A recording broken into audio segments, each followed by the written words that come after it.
बहुत साल पहले की बात है। एक गांव था, चंदनपुर। गांव छोटा था, लेकिन उसके पास बना पुराना रेलवे स्टेशन बहुत मशहूर था। दिन में वहां चहल पहल रहती, लेकिन रात को जैसे ही आखिरी ट्रेन निकलती, पूरा स्टेशन वीरान हो जाता। गांव के बुजुर्ग हमेशा कहते थे, रात के बाद उस स्टेशन पर मत रुकना, वहां कोई है जो मुसाफिरों के साथ बैठ जाता है। लेकिन राहुल को ऐसी बातों पर भरोसा नहीं था। एक बार राहुल की ट्रेन छूट गई। मजबूरी में उसे अगली ट्रेन का इंतजार करना पड़ा, जो रात 1 बजे थी। प्लेटफॉर्म पर पीली लाइटें टिमटिमा रही थी। हवा में अजीब सी सर्दी थी। राहुल ने बेंच पर बैठकर सिगरेट जलाई। तभी अचानक स्टेशन के पीछे से कुत्तों के भौंकने की आवाज गूंजी। राहुल चौंक कर उठ बैठा। उसी समय उसे सीढ़ियों पर कदमों की आहट सुनाई दी।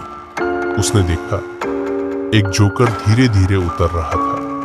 लाल बैग हाथ में, चेहरे पर रंग रोगन और सपाट झुलस सा मेकअप। उसका चेहरा धुंध में और भी अजब सा लग रहा था। वो आकर राहुल के सामने वाली बेंच पर बैठ गया। कुछ देर दोनों चुप रहे। फिर जोकर ने धीमी आवाज में पूछा, भैया, ये ट्रेन देर से क्यों आती है?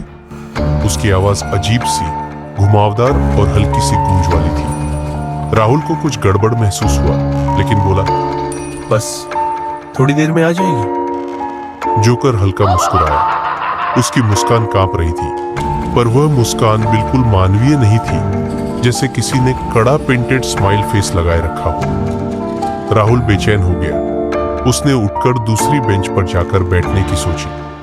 जैसे ही वो बैठा, जोकर भी उठकर और फिर ठीक उसी के सामने वाली बेंच पर बैठ गया। राहुल ने पैर हिलाया। जोकर ने भी वैसा ही किया। उसने सिगरेट उठाई। जोकर ने अपने बैग से वही निकाली और फेंकने लगा। अब राहुल को साफ समझ आ गया कि जोकर उसकी नकल कर रहा है। उसका गला सूख गया। वहीं पास से कुत्तों के भौंकने की आवाज और भी पास लगी। जैसे वे इस नकल पर चिल्लाने लगे हो, घबराकर राहुल स्टेशन मास्टर के कमरे की ओर भागा। कमरा खाली पड़ा था। दीवार पर एक पुरानी तस्वीर टंगी थी। तस्वीर देखते ही राहुल का खून जम गया। वो तस्वीर उसी जोकर की थी। नीचे लिखा था, 1978 हादसे में मरा जोकर, चंदनपुर स्टेशन पर आखिरी बार देखी गई। राहुल के हाथ कांपने लगे। उसने पीछे मुड़कर देखा। जोकर अब दरवाजे पर खड़ा था। गर्दन थोड़ा टेढ़ी, चेहरा फटा पुराना सा और आंखें सीधे राहुल पर टिकी थी। इसी बीच ट्रेन की सीटी बजी। राहुल जान बचाने के लिए भागकर डिब्बे में चढ़ गया। उसने राहत की सांस ली, लेकिन खिड़की से बाहर देखा। प्लेटफॉर्म पर खून से लथपथ उसका अपना ही शव पड़ा था। उसका दिमाग सुन्न हो गया। धीरे धीरे उसने नजरें घुमाई। डिब्बे के अंदर सामने वाली सीट पर वही जोकर बैठा था, लेकिन अब जोकर सिर्फ नकल नहीं कर रहा था।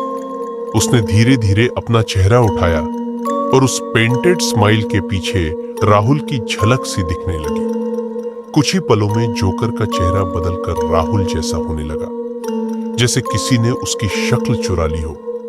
ट्रेन की बत्तियां झपक झपक कर बुझ गई।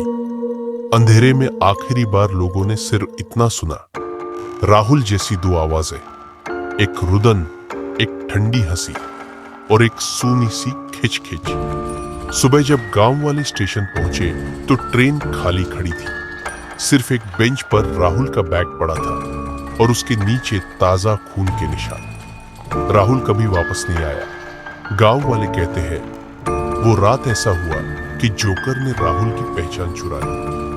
जोकर अब उस स्टेशन की सोची समझी परछाई बन गया, और जो कोई भी देर रात प्लेटफॉर्म पर अकेला रुकता है, उसके सामने वही जोकर आकर बैठ जाता है, उसकी हर हरकत की नकल करता है और धीरे धीरे उसकी छवि पहन लेता है।